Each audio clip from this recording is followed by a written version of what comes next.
Forinvest 2019 y hablamos con Juan Antonio López, Senior Advisor de Regulatorio de Broseta Abogados.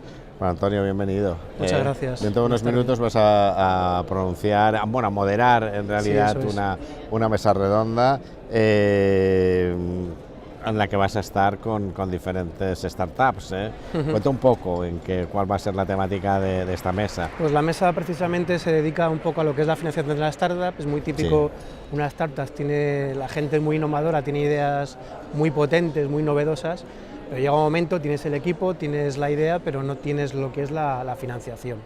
Entonces un poco la mesa va de financiaciones un poco alternativas. Todos conocemos la financiación tradicional de cualquier entidad bancaria, incluso la financiación de plataformas de financiación de crowdfunding o crowdlending muy de moda ahora, pero es cierto que aquí hay unas líneas nuevas, sobre todo que ayudan a la financiación y a luego el crecimiento de la empresa en sí. O sea, tocaremos tanto financiación como asesoramiento una vez que la empresa está. Hablemos un poco de cómo está el sector. ¿Creen los inversores en las startups? ¿Cómo están las relaciones de los startups con el sector financiero?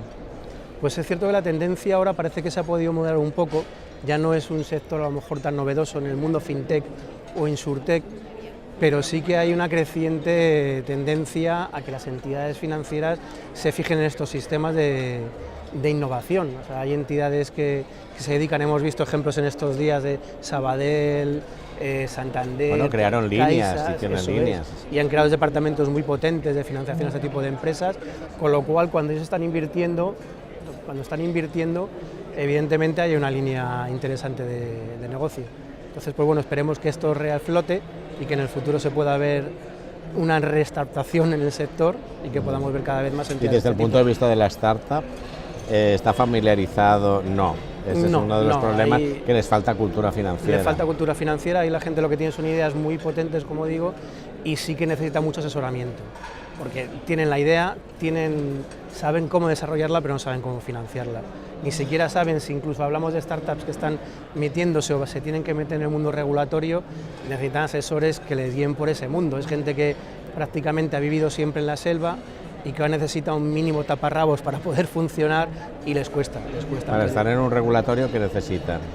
Depende del tipo de entidad. Si hablamos, por ejemplo, de entidades de PCPs, de plataformas de crowdfunding, pues necesitan unos requerimientos mínimos de capital, unos requerimientos mínimos también en cuanto a personas de reconocido prestigio en el Consejo, y también necesitamos también un personal también en cuanto a necesidades de compliance y demás. Se necesita una estructura mínima, porque al fin y al cabo no dejas de ser una entidad supervisada por CNMV sin llegar a lo que es una sociedad gestora o una empresa de servicios de inversión, pero es una entidad que tiene trato con inversores y ahí el regulador tiene el foco puesto para esa protección y seguridad de los inversores. ¿Qué retos crees que tienen las startups en estos momentos?